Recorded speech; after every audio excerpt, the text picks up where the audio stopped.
Hi everybody, welcome back to my channel, Non-Stop Talking with your girl here, Vivian Liu. May wrap-ups are coming to you a little bit late, and I think it's just that like May ended up being such a terrible and hard month, and I don't know like how to say things, and like, you know, I feel like at the end of the day that like Black Lives Matter and all of us should be doing our part and being an ally and listening and participating, and yeah, I don't know, I'm just like watching my country burn, and I don't understand how like it can be so divided on this, but that's where we are at right now. Let's go into the wrap-up. In total for May 2020, I consumed 4 audiobooks, 5 graphic novels. 2 of them were kind of like children's books, and 5 manga volumes. So the grand total is 14. I picked up a ton of audiobooks last month and just needed to take a break. Plus, I wasn't in a mood to read, so I kind of just stuck with what was comfortable, which were graphic novels and manga. I wouldn't say that I'm falling into a reading slump, but definitely a lot of the books on my May API TBR will be going into my June TBR. To start us off, audiobooks. Book 1 is Hattrick by Eden Finley. This is the 5th book in the Fake Boyfriend series, which is a male-male romance series.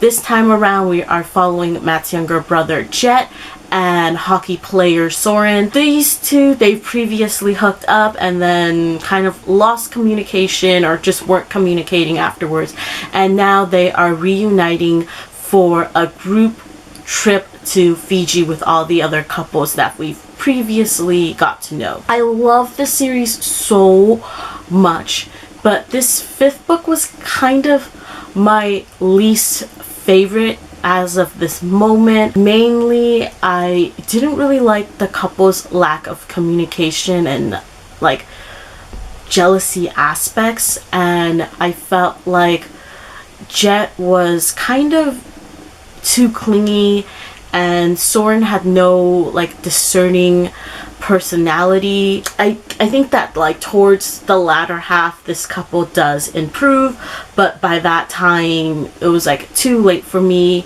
And I also found that this couple, like sometimes their interactions were like too cheesy, and I felt like this forced like family aspect, like found family, like it was also a little too cheesy. I don't know, I just was like kind of cringing through it. And yeah, I mean, Eden Finley really delivers when it comes to like the sexy times, but I just found this couple to be kind of annoying, so I rated this a 3 out of 5. Book 2 is Farewell to Manzanar by Jean Wakatsuki Houston and James D. Houston. Farewell to Manzanar is about the author who was 7 years old in 1942 when her family was uprooted from their home and sent to live in the Manzanar internment camps. Firstly, I do want to acknowledge that this book is important and that it's a significant part of American history. I'm glad that it exists and that its target audience is for younger readers, so that they're able to read and know that this happened. This is told through the experience of a child who is now an adult, and I was hoping for more in-depth analysis, which doesn't happen, and this book contains a lot more telling than showing, which I think is appropriate since its target audience is for younger readers. I don't want to go into too much detail here.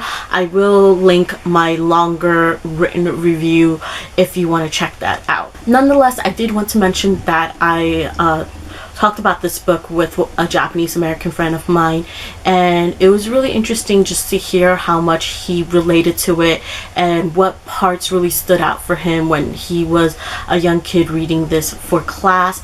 And because of this, like, I just really do think that diverse books and like historical novels matter. By the way, something that I do want to discuss that I know most people probably didn't pick up, or most people are kind of like, this is a non-issue, is that in the book the author talks about the power of femininity when the Boy Scouts and the father of the Boy Scouts were kind of like looking at her in her marching girl outfit.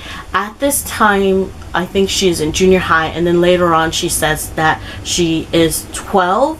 And I know that this is probably most likely not the author's intent, but personally I find it disgusting when stories try to normalize the sexualization of an underage schoolgirl. I get it. I get that this is not the author's intent, but for me, I just really detest when predatory behavior is romanticized, and in this case talked about how it's a form of power for the girl. I acknowledge that a lot of people may think that I am exaggerating, and your counter argument is valid, but this is just something, I guess, personal to me and triggered me, and it was an aspect that didn't sit well with me. I don't know. Let's skip to the rating. I gave this a 3 out of 5. Book 3 is Want by Cindy Pon. This takes place in a futuristic Taiwan where the air is no longer breathable, and to survive people have to buy these expensive body suits. We meet our main character Jason, and with his group of friends they are trying to infiltrate Jincorp from within. Jincorp is the corporation that is creating these suits that only rich people can afford, and they are also potentially probably creating the pollution where wearing these expensive suits is necessary to survive. Random fact, my old college roommate actually has a friend named Cindy Pon, but she's not this Cindy Pon. Anywho, most of you are sleeping on this YA dystopian novel. I was pleasantly surprised. It was actually quite entertaining. To sum things up, I was really amazed by the world and world building. I really appreciated the Chinese and Taiwanese influences. There's great diversity in here, and the plot is very solid. The only thing is that like the characterization is a little bit lacking, and therefore I couldn't like really connect to the friend group. One of them does sadly passes away during a mission, and like I didn't feel sad about it. Furthermore, I think the romance that happens could have been better developed, but I will be picking up the second book, and I want to tell you all to read this. It's close to a 4, but not there yet, so Want for me gets a 3.85 out of 5. Book 4 is The Alchemist, which is a mystical story about a shepherd boy who wants to travel the world to find a worldly treasure. The Alchemist was exquisitely written. It's filled with a lot of depth and lessons. I think it will force readers to kind of like ponder and reminisce on their own lives. I really like that aspect, but unfortunately the story like overall, or the book overall, didn't really vibe with me. A lot of times I found it uninteresting and couldn't really truly connect with it. In the end, I gave it a 3 out of 5. That's it for audiobooks. Moving on, I'm just gonna combine all of the graphic novels, manga, children's books together. So at number 5 is Through the Woods by Emily Carroll. This is a graphic novel collection with 5 short horror stories. I saw this originally on Kayla aka Books and Lala's YouTube channel. I think it was in her 30 books in 30 days video. I thought it was interesting, so I picked it up. I personally really liked the art, and I thought the stories were actually quite intriguing. They are a little short, so I don't feel like the like horror aspect really is like well developed, but personally I did think that there were like scary aspects to it, and I still really enjoyed it. Like I said, I thought the art was amazing. My favorite in the collection is Jana, and I think I like how like this like collection concluded. I really like that, and I ended up giving it a 3.8 out of 5. Number 6 is Mooncakes, which is written by Suzanne Walker and illustrated by Wendy Su.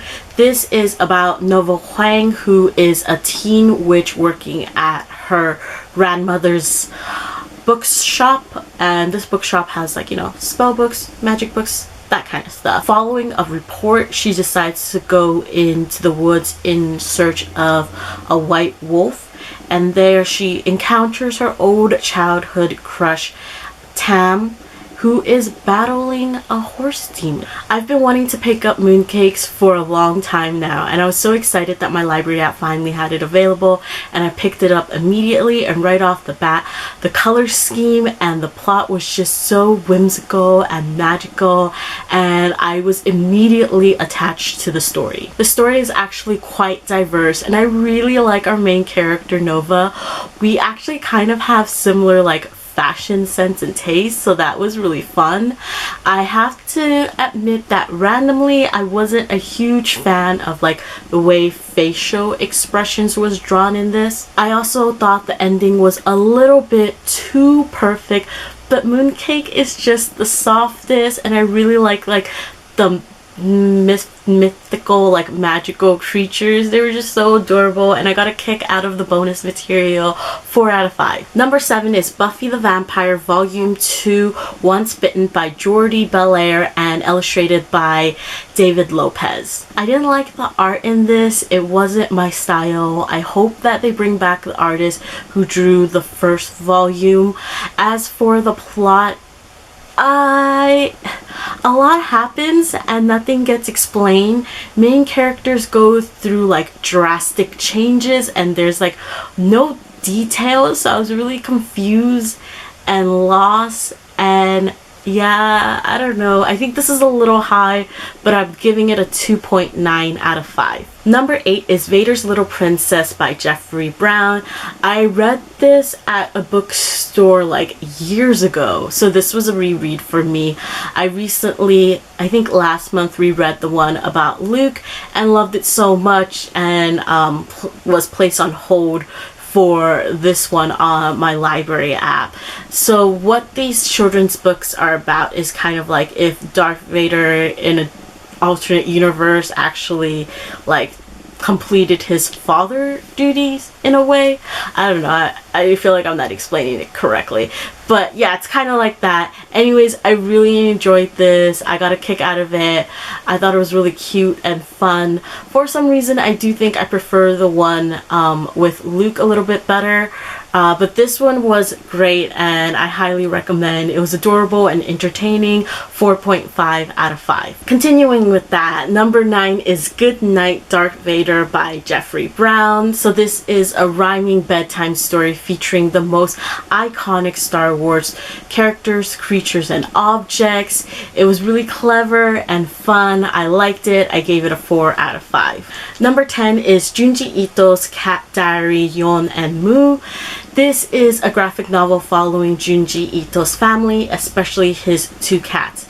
It was cute and I had a fun time reading it. However, when all the facial expressions come off as scary, it's hard to decipher how the characters are actually feeling. Also, I'm not much of a cat person, and I found that this graphic novel wasn't really necessary for me personally. No, but I did appreciate the bonus content, but I just couldn't relate to the cutesiness of this story and ended up giving it a 2.5 out of 5. Number 11 and number 12 are 10 Dance Volumes 4 and 5 by Sato Inoue. This is a male-male romance about 2 ballroom dancers. One is standard and one is Latin. This series just keeps getting better and better. I highly recommend that you pick it up. The fourth volume I gave a 4 out of 5, and the fifth volume I gave a 4.5 out of 5. There's just so much passion, chemistry, dance, and the art is just superb. Like, just the expressions it's able to like draw and like kind of bring out from its readers, like, oh, it's so good. And the way the fifth volume ended, I was like, oh my god, my heart needs the sixth volume now. Like, go pick this up, and the sixth volume, please come out soon. Number 13 and number 14 are An Incurable Case of Love volumes 2 and 3 by Maki and Joji. This is the love story between a cheerful nurse and a cold doctor. I love the live action adaptation for this manga so much, and that's why I decided to like go back and read the manga. Personally, I think that the drama right now is looking to be better. I gave the second volume a 3.3 out of 5 and the third volume a 3 out of 5. I think for this, like, I want more focus on the romance and less focus on like stupidity and lack of communication. Like, the lack of communication just needs to stop. That's it. Let me know in the comments down below what you read in May. Before I go, I do want to reiterate that Black Lives Matter and police brutality needs to end, and I don't understand why like those two things are just so difficult to grasp, or like so difficult to like support. I don't know, I just want to say that I want to do my part and be the best ally that I can possibly be, and everything is just so upsetting. But outro time. Like, comment, subscribe. See you in my next video, whenever that is. Bye!